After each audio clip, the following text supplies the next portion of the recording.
Hello, ladies, and for any other people who might be joining, whether it's live or on replay. So, as I usually record on my business page, you'll probably be watching this live session on replay, which is most likely. My name is Chico Matenda, and I am based in the UK. And often I'll come on live or post videos, and it's mainly about lifestyle business as well as digital marketing, and then with a little twist on mindset. So today the topic that came to mind was and I recorded in my podcast as well. I will drop, actually when you go onto my Facebook page below this video, you will see that I've got like my podcast noted or listed on there for today. And it's the same topic, but why I also record on audio, because it's so easy for people to just be on the go and to listen to audio information. So if you are a lady who's considering going into like the digital marketing space or into business where you're communicating online, audio might be the next best alternative. So today, minimalist makeup and just a little bit of lip balm. So yes, trying the minimalist look, because sometimes I think it is worthwhile. So the topic today that I talked about was, I don't think you can see this the right way up, but what it basically says is about girl boss life and the challenges that come with being a CEO and also being your own boss. So in terms of that type of, I was like thinking today when I woke up, I was like, wow, it can be painted as a pretty picture. Looks glossy on social media that people are living like the lifestyle, the glorious lifestyle, and that anybody can achieve it. Can you achieve it? Yes, it is possible. But what's best to keep in mind is that the road to entrepreneurship is not easy. Also, becoming your own CEO, regardless of what path you decide to take, it also becomes, it can become a challenge. Hello, Pauline, thanks for joining. Yeah, so today's topic, I'm talking about being a girl boss and the challenges that come with that. And today I was just thinking about all the obstacles that most of us have to overcome when we are trying to start up our own online business, including getting like the rejections, getting the no's, or getting like the silence, and how do you deal with that? So the first one that I listed on my list, I usually make notes when I'm doing live sessions, was about the mental and mindset beliefs. That's number one, because I think often, and if anything resonates with you, also do feel free to leave a comment. Often when we're going into entrepreneurship, the one big piece that's missing is the mindset challenge. So the mindset is more about your beliefs, what you believe about yourself, and how you can also overcome self-limiting beliefs, because that's the hardest challenge I think you ever have to overcome. Because even this week for myself, I was like, should I jump on a live session? Should I do a podcast? And you're constantly thinking about getting into that mindset where you are doing and being for yourself. And there's actually nobody actually saying to me, you must do this or you have to get things done. But you know that as a part of your survival instinct and part of wanting to serve people is that you have to be doing things, you have to be active, and you have to actually make your dreams come true. So the way you survive through this, and the people that I've coached in the past, one of the key missing links I noticed was about the self-limiting beliefs, because that's one of the obstacles that limits people from going beyond their limitations. Because although I mentioned that I was stuck this week, it was more like I had worked so much to the point that I just needed to clear my headspace. But I also know, as part of like my mindset journey, is that I can get into those moments where I feel like I just need the space and not to think about anything, but then also become aware that when you're in that space, don't become too relaxed in it. It's so easy to just say, oh, I'm not going to do anything because nobody's paying attention to any of the work I'm doing. Nobody's paying attention to the algorithms, or nobody's paying attention to like my posts.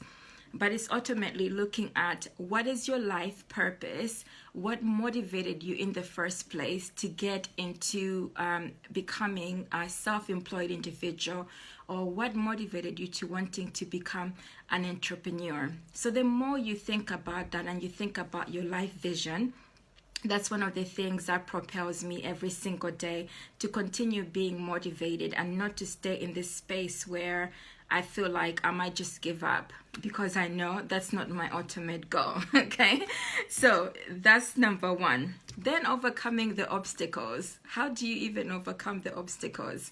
Because you can be on this journey for 6 months, a year, to 2 years, and you're not seeing like any results, immediate gains. And you may start feeling like, and for some people I know that they become impatient before even like they've even reached the 6 months, because I think the notion nowadays is about, let's get there as quickly as we can, but let's skip all the learning process that comes with it. So overcoming the obstacles is starting to accept that the road to entrepreneurship is not going to be easy, that it's going to be a challenge. There's going to be days when you see no results, and it's about being okay with that. And there's also going to be days when you're not going to see any financial gains as well. So Pauline is like, yes, you can relate to that. So there's going to be days when you're not going to see any financial gains, and you're going to be asking yourself, is this really the right direction that I'm heading in?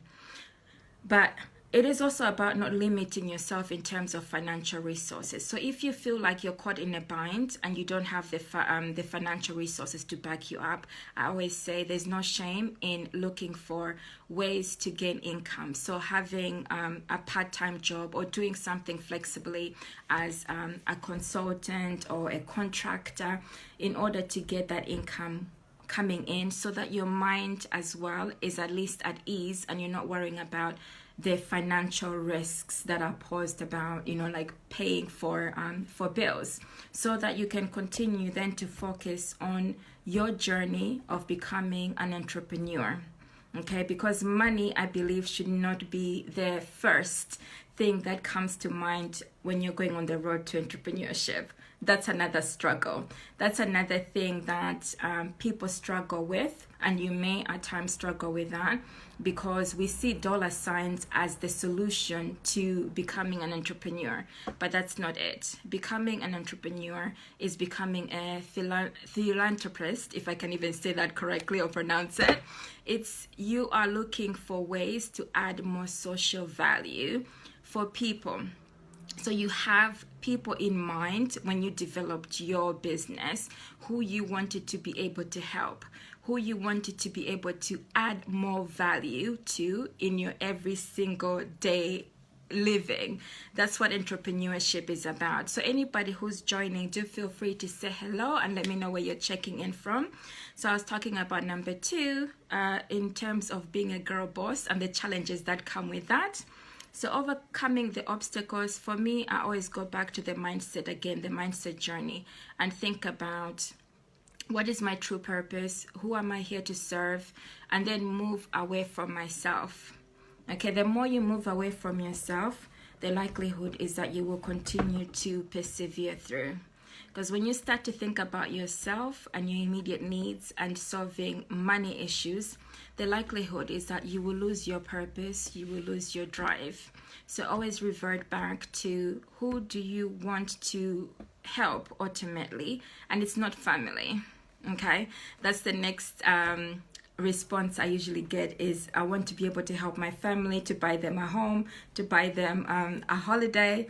Those are nice, those are materialistic things, but ultimately you want to be able to serve a client group, a customer group, who you will add more value to, the more they get to know, like, and trust you over time, the likelihood is that you will then be able to see the returns. Okay, even if they're not immediate, what you give out is what you get in return. So I hope that's making sense. So when you put out something that's connected to your heart and that is deeply felt by you, the likelihood is that there are other people out there who are going to connect with what you have to say.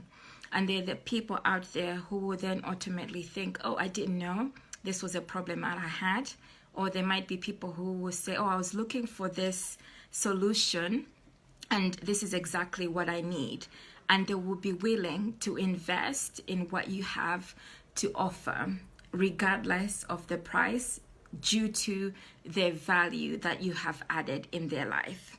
So that's number 2. Then the other struggle of being a female CEO, which is the last one that I'm going to end off with today. And if you have any questions or any comments, do feel free to post them below. It's this being a CEO, you don't even know that you become this. You dream about becoming an entrepreneur, but then you find that you become a CEO of everything. So you're your own leader. You are your own boss in terms of time management, in terms of learning new things, new processes. So that whole process can be daunting in its own. The only thing I can say to you is that the journey does become much easier. And the learning processes are worthwhile, even the moments that are frustrating. When you're frustrated, I say it's good because you're learning. And then when you overcome that obstacle, you realize that that's something that you can now do in your sleep. Okay, so I'll give you examples. Like, I went into digital marketing without actually knowing that I had certain key skills, like creating websites, creating landing pages. And in the beginning, it was frustrating. Yeah, so I went and I achieved some of the things, and I was even at times daunted by certain things. But then the reward comes in knowing that you have been able to accomplish certain things. And then, excuse the background noise, and then when you achieve those obstacles and you overcome them, then the likelihood is that then that becomes your key skill that you can also impart on other people. You can also create learning methods, teaching methods, and support other people who may be struggling with that same thing that you were struggling with. So that's the journey of entrepreneurship. And is it easy? No. Is being a female CEO boss easy? No. Especially the way social media is now. Things have drastically changed. 2 years ago, 3 years ago, there were floods of people that were connecting with each other much more easier. And now it's more about learning as the algorithms change. That's what people monitor, but I don't monitor that as much. The likelihood is that the contacts that you had become less and less, but that doesn't mean that you're still not able to develop meaningful relationships. It just means that you still need to continue being innovative, delivering from your gut intuition and connecting with the information that you want to deliver. And the likelihood is that the more you do that, the likelihood is that you as an individual will stand out to the people that need to connect with you. So there's still billions of people that are out there waiting for you to be able to offer them the solution.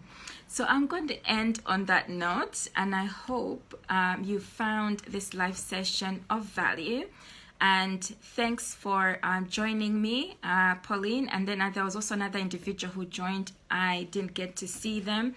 But anybody else who's coming on replay, do feel free to say hello and leave me any comments, any questions that you have. I would be more than happy to help you. So bye from me for now.